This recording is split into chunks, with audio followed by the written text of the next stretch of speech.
जिस भी चैप्टर को पूरा पढ़ना है उसको पहले स्कैन करो का सीधा सा मतलब है किसी चैप्टर को गहराई से पढ़ने से पहले उसकी ऊपरी झलक लेना। यह एक स्मार्ट स्टडी टेक्निक है जिसे स्कैनिंग या सर्विंग कहा जाता है। इसका उद्देश्य यह समझना है कि चैप्टर किस बारे में है ताकि आपका माइंड इंफॉर्मेशन को अरेंज करने के लिए प्रिपेयर हो जाए। हमने ये तो समझ लिया कि चैप्टर को पढ़ने से पहले हमें उसे स्कैन करना है। अब बात आती है कि ये करना कैसे। हेडिंग्स एंड सब हेडिंग्स। सबसे पहले चैप्टर का नाम और उसके अंदर की छोटी छोटी हेडिंग्स को पढ़ें। इससे आपको चैप्टर का रोड मैप मिल जाएगा। विजुअल्स। चैप्टर में दिए गए डायग्राम, फोटो, टेबल या चार्ट्स को देखें। अक्सर एक फिगर 10 पेजों की बात को बड़ी ही आसानी से समझा देता है। Highlighted words. जो वर्ड्स बोल्ड लेटर्स में लिखे हैं या तिरछे हैं वे इंपॉर्टेंट डेफिनेशंस या कीवर्ड्स होते हैं, उन पर नजर डालें। Intro and summary. पहला पैराग्राफ जो कि चैप्टर के इंट्रो को बताएगा और लास्ट पैराग्राफ जो कि चैप्टर की लास्ट समरी को बताएगा उसको पढ़ें। इससे आपको पता चल जाएगा कि आपने अभी अभी कितना और क्या सीखा है। Exercise questions. चैप्टर के पीछे दिए गए सवालों को एक बार देख लें। इसे पढ़ते समय आपका माइंड अपने आप उन आंसर्स को ढूंढने की कोशिश करेगा। आपने स्कैनिंग बहुत अच्छे से की है। अब समझो कि ऐसा करना क्यों जरूरी है। तो सबसे पहली बात कि ऐसा करने से हमारा बहुत टाइम बच जाता है। जब आप सीधे पढ़ना स्टार्ट करते हैं तो अक्सर आप पढ़ते पढ़ते बीच में कहीं खो जाते हैं। स्कैनिंग से आपको पता होता है कि आगे क्या होने वाला है। इससे आपका माइंड एकदम अलर्ट रहता है। फोकस। यह आपके माइंड के लिए एक वार्म अप की तरह है। इससे बोरियत कम होती है क्योंकि आपको सब्जेक्ट का बेसिक आइडिया मिल चुका होता है। बेहतर मेमोरी। जब आप बाद में इन डिटेल पढ़ते हैं तो आपका माइंड न्यू इन्फॉर्मेशन को उन हेडिंग्स के खांचों में फिट करता जाता है जिन्हें आपने स्कैनिंग के दौरान देखा था। एक छोटी सी एडवाइस है कि स्कैनिंग में 5 से 10 मिनट से ज्यादा का टाइम ना लें। यह बस एक ट्रेलर को देखने जैसा है। पूरी फिल्म तो गहराई से पढ़ने पर ही शुरू हो। क्या आप जानते हैं कि आपने पूरे चैप्टर के नोट्स को एक पेज पर बनाने का सबसे पहला और सबसे बड़ा स्टेप स्कैनिंग बहुत अच्छे से कर लिया है। अब आपका माइंड चैप्टर के स्ट्रक्चर को समझ चुका है। अब हमारा नेक्स्ट स्टेप है फिल्टरिंग, मतलब चैप्टर के की पॉइंट्स की छटनी। एक ही पेज में पूरे चैप्टर के नोट्स उतारने के लिए आपको एक्टिव मैपिंग एंड फिल्टरिंग तकनीक का यूज करना होगा। एक पेज में सब कुछ लिखने के लिए आपको क्या लिखना है से ज्यादा इंपॉर्टेंट है कि क्या छोड़ना है। केवल कीवर्ड्स, तारीखें, नाम और रीजन्स लिखें। पूरा सेंटेंस लिखने की गलती कभी न करें। जैसे गांधी जी ने 1930 में नमक कानून तोड़ने के लिए दांडी मार्च शुरू किया की जगह सिर्फ लिखे दांडी मार्च 1930 नमक कानून भंग। हमारा नेक्स्ट स्टेप होगा लेआउट प्लानिंग, मतलब अपने पेज को एक नक्शे की तरह डिजाइन करना ताकि आपकी आंखें इंफॉर्मेशन को तुरंत ढूंढ सके। जब आप पूरे चैप्टर को एक पेज पर उतारते हैं तो सिंपल पूरा का पूरा पैराग्राफ लिखना सबसे बड़ी गलती होती है। इसमें आप स्पाइडर या माइंड मैप बना सकते हैं। यह तरीका तब बेस्ट है जब चैप्टर में कई अलग अलग बड़े बड़े टॉपिक्स हो। कैसे बनाएं? पेज के बिल्कुल बीच में चैप्टर का नाम एक सर्कल में लिखें। वहाँ से 4-5 मेन लाइंस निकालें, पेड़ की ब्रांचेस की तरह जो चैप्टर के मेन पार्ट्स को इंडिकेट करती हूँ। उन लाइंस या टहनियों से छोटी छोटी और लाइंस निकालें और उसमें केवल कीवर्ड्स लिखें। इससे चैप्टर का पूरा स्ट्रक्चर एक नजर में क्लियर हो जाता है। इसी पे है टाइमलाइन लेआउट। हिस्ट्री जैसे सब्जेक्ट्स के लिए बेस्ट है। इसमें आप एस शेप या जेड शेप का यूज कर सकते हैं। कैसे बनाएं? पेज के टॉप लेफ्ट कोने से शुरू करें और एक सांप की तरह मुड़ने वाली लाइन पूरे पेज पर नीचे तक ले जाएं। अब उस लाइन पर बहुत अच्छे से घटनाओं के सालों को लिखें और उसके बगल में एक छोटी सी इंफॉर्मेशन।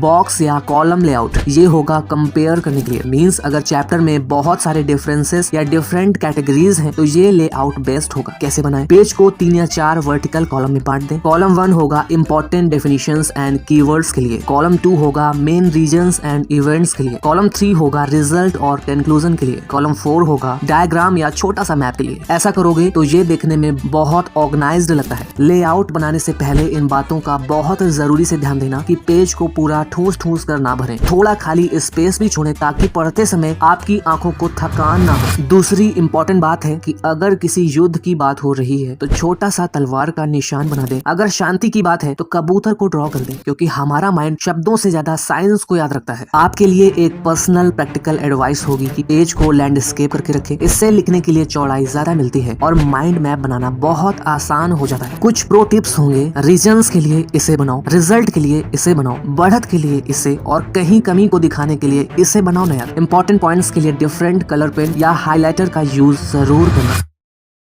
अगर आपने वीडियो को बहुत ध्यान से समझ के देखा होगा तो आई गारंटी तुम्हारे चैप्टर के 4 पेज मेरे एक पेज के बराबर होंगे। देखो मैंने आपकी कितनी बड़ी प्रॉब्लम को कितनी आसानी से सॉल्व कर दिया। मुझे नहीं लगता कि अब तुम्हें कोई प्रॉब्लम भी होगी। अगर अभी भी तुम्हारे मन में कुछ है तो नीचे कमेंट में बता डालो। नेक्स्ट वीडियो किस टॉपिक पर चाहिए इससे भी बता सकते हो। तब तक के लिए खुद का ध्यान रखकर अच्छे से प्रिपरेशन करते रहो।